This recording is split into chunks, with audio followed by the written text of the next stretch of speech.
नमस्कार, मैं मानसी रंगदल आपका स्वागत करती हूं केपी न्यूज 24x7 में। आइए देखते हैं इस वक्त के मुख्य समाचार। गुलबर्गा में बैतुल माल की ओर से गरीबों में खाना और मास्क का किया गया वितरण।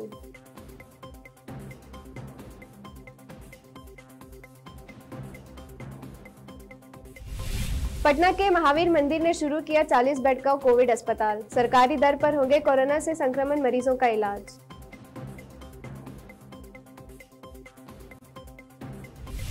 मजदूरों के पलायन के मुद्दे पर नाटक कर रहे हैं मुख्यमंत्री केजरीवाल। बहुजन समाज पार्टी के सुप्रीम मायावती ने कही ये बात।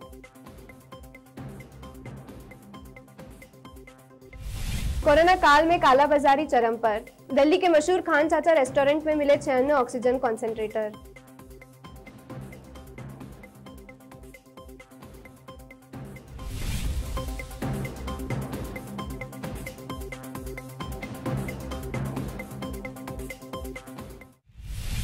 अब देखते हैं समाचार विस्तार से। कर्नाटक के शहर गुलबर्गा में अल करीम बैतुल माल की ओर से दरगाह ख्वाजा बंदा नवाज शरण बसवेश्वर मंदिर दरगाह टेंग बड़ाना के सामने मौजूद गरीबों में जरूरतमंदों में खाना पीने का पानी और मास्क तकसीम किए गए। इस अवसर पर सामाजिक कारकुन महेश्वरी वाली ने भी भाग लिया, जो खुद भी एक सामाजिक संघ चलाती है। देश भर में कोविड-19 संकट के बीच कर्नूल के रहने वाले एम सुब्बैया ने टीडीपी अध्यक्ष चंद्रबाबू नायडू पर एफआईआर दर्ज कराया है, जिसमें कहा गया है कि उन्होंने कर्नूल के लोगों में खौफ पैदा किया है, यह कहकर कि N440 के कोरोना वायरस अन्य उपभेदों की तुलना में अधिक घातक है। कर्नूल एक टाउन पुलिस स्टेशन में भारतीय दंड संहिता आईपीसी की धारा 178 और 505 बी और आपदा प्रबंधन अधिनियम की धारा 54 के तहत मामला दर्ज किया गया है। कोरोना वैक्सीन की डिलीवरी में तेजी लाने के लिए तेलंगाना में ड्रोन का इस्तेमाल किया जाएगा। इसके लिए नागरिक उड्डयन मंत्रालय ने सशस्त्र मंजूरी दे दी है। मंत्रालय ने अपने बयान में कहा कि प्रायोगिक रूप से ड्रोन के जरिए टीके को पहुंचाया जाएगा। इसके लिए तेलंगाना सरकार को मानवीय रहित विमान प्रणाली नियम 2021 में सशस्त्र छूट दी गई है।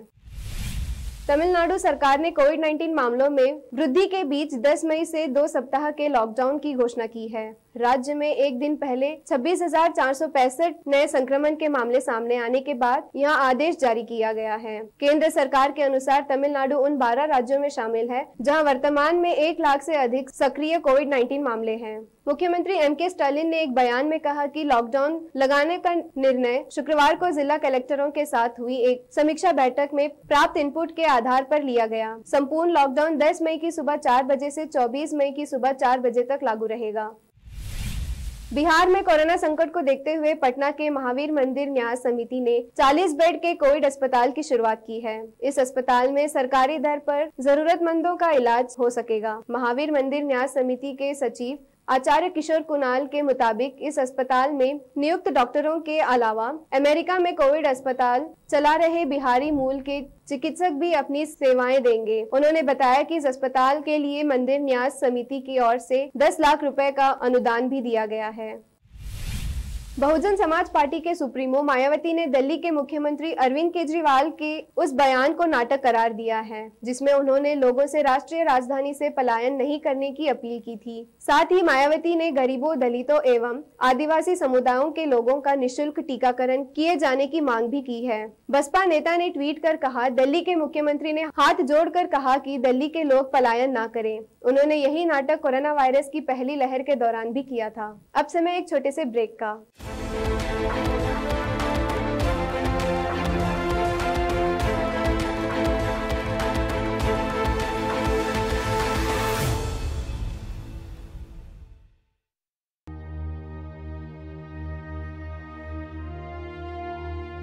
कोरोना महामारी का जानलेवा प्रकोप है जारी। हर तरफ कोरोना के मामले बढ़ रहे हैं। ऐसे में हमें खुद को और हमारे अपनों को कोरोना संक्रमण से बचाना है। यह हमारी, आपकी और हम सब की जिम्मेदारी है। इन हालात पर गुलजार साहब की कुछ पंक्तियां याद आ रही हैं। बेवजह घर से निकलने की जरूरत क्या है, मौत से आंखें मिलाने की जरूरत क्या है। सबको मालूम है बाहर की हवा है कातिल, यूं ही कातिल से उलझने की जरूरत क्या है। जिंदगी एक नेमत है, उसे संभाल के रखो, कब्रगाहों को सजाने की जरूरत क्या है। दिल बहलाने के लिए घर में वजह है काफी, यूं ही गलियों में भटकने की जरूरत क्या है। केपी न्यूज 24/7 के परिवार की ओर से आप सभी से विनम्र निवेदन है कि बिना कारण बाहर ना निकलिए, 2 गज दूरी का पालन कीजिए, मास्क सैनिटाइजर का उपयोग कीजिए और सरकार द्वारा दिए गए नियमों का पालन कीजिए। घर में रहिए, सुरक्षित रहिए।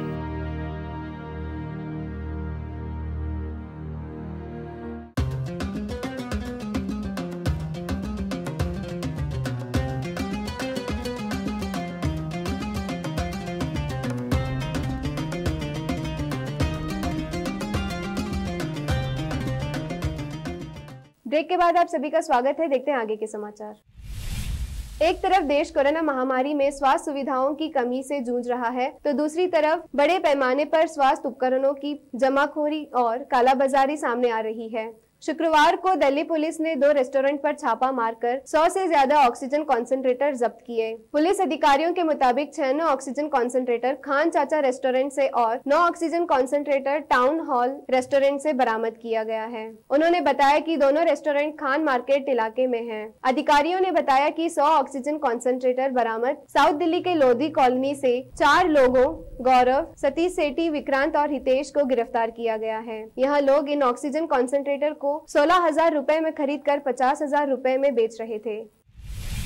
कोरोना की दूसरी लहर से जूझ रहे भारत की मदद के लिए जहां विदेशों की ओर से हाथ आगे बढ़ाए गए हैं, वहीं विदेशों में रह रहे भारतीय भी मदद करने से पीछे नहीं हट रहे। अमेरिका में घटित भारतीय फिजिशियनों ने संघ FIPA ने कोरोना संकट से जूझ रहे अपने देश की मदद के लिए कदम आगे बढ़ाए हैं। इस संघ की ओर से देश के विभिन्न राज्यों के लिए ऑक्सीजन कॉन्सेंट्रेटर भेजे जा रहे हैं। खबर के अनुसार भारतीय मूल के अमेरिकी डॉक्टरों के समूह की ओर से 5,000 ऑक्सीजन कॉन्सेंट्रेटर भेजे जा रहे हैं। भारतीय फिजिशियनों के संघ ने जानकारी देते हुए बताया कि 5,000 ऑक्सीजन कॉन्सेंट्रेटर पहले ही खरीदा जा चुका है। इसमें से 450 कॉन्सेंट्रेटर अहमदाबाद पहुंच भी गए हैं। 325 दिल्ली के लिए जा रहे हैं और 300 कॉन्सेंट्रेटर मुंबई भेजे जाएंगे। अपने बेबाक बयानों से हमेशा सुर्खियों में रहने वाली actress Kangana Ranaut corona positive हुई है। कंगना ने अपने इंस्टाग्राम पर अपनी फोटो और पोस्ट शेयर कर अपने संक्रमित होने की जानकारी दी है। उन्होंने खुद को क्वारंटाइन कर लिया है। कोरोना के इस कठिन दौर में अभिनेता सोनू सूद लोगों की हर संभव मदद करने में लगे हुए हैं। सोनू सूद लगातार लोगों को वैक्सीन दिलवाने से लेकर ऑक्सीजन पहुंचाने तक की मदद कर रहे हैं। कई मरीजों को उन्होंने एयर एम्बुलेंस की मदद से एक जगह से दूसरी जगह पहुंचाने में भी मदद की है। ऐसी ही एक नागपुर की मरीज की मदद सोनू सूद ने की थी, लेकिन आज दम तोड़ दिया। सोनू सूद ने नागपुर की एक बच्ची जो कि कोरोना से संक्रमित थी, उसके गुजर जाने पर दुख जताया है। विश्व स्वास्थ्य संगठन ने वैदिक टीकाकरण अभियान को बढ़ावा देने के लिए चीन की पहली वैक्सीन के इमरजेंसी इस्तेमाल को मंजूरी दे दी है। यह फैसला ऐसे वक्त में लिया गया है जब भारत में कोविड-19 का संक्रमण पूरी रफ्तार के साथ फैल रहा है। जिनेवा में WHO ने सिनोफार्म की वैक्सीन के इस्तेमाल की अनुमति दे दी है। यह पहली ऐसी वैक्सीन है जिसका उत्पादन गैर पश्चिम देश कर रहा है। बता दें कि कोरोना के खिलाफ सिनोफार्म की वैक्सीन खासी प्रभाव मानी गई है। WHO के प्रमुख टेड्रोस एडोनम गेब्रियसिस ने पूरे विश्व में एक बार फिर से बढ़ते कोरोना के मामलों और मौतों पर चिंता जताई है। ऑस्ट्रेलिया के प्रधानमंत्री स्कॉट मॉरिसन ने शुक्रवार को कहा कि कोरोना वायरस से बुरी तरह से प्रभावित भारत से लौटने वाले ऑस्ट्रेलियाई नागरिकों पर प्रतिबंध अगले शनिवार को हटाया जाएगा और उसी दिन डार्विन शहर में नागरिकों को स्वदेश लेकर आने वाले पहला विमान पहुंचेगा। आखिर में फिर एक बार देखते हैं मुख्य समाचार। गुलबर्गा में बैतुल माल की ओर से गरीबों में खाना और मास्क का किया गया वितरण।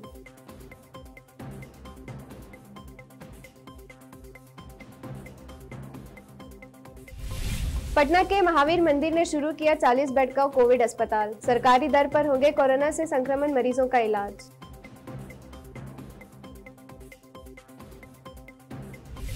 मजदूरों के पलायन के मुद्दे पर नाटक कर रहे हैं मुख्यमंत्री केजरीवाल। बहुजन समाज पार्टी के सुप्रीम मायावती ने कही ये बात। कोरोना काल में कालाबाजारी चरम पर। दिल्ली के मशहूर खान चाचा रेस्टोरेंट में मिले 96 ऑक्सीजन कॉन्सेंट्रेटर।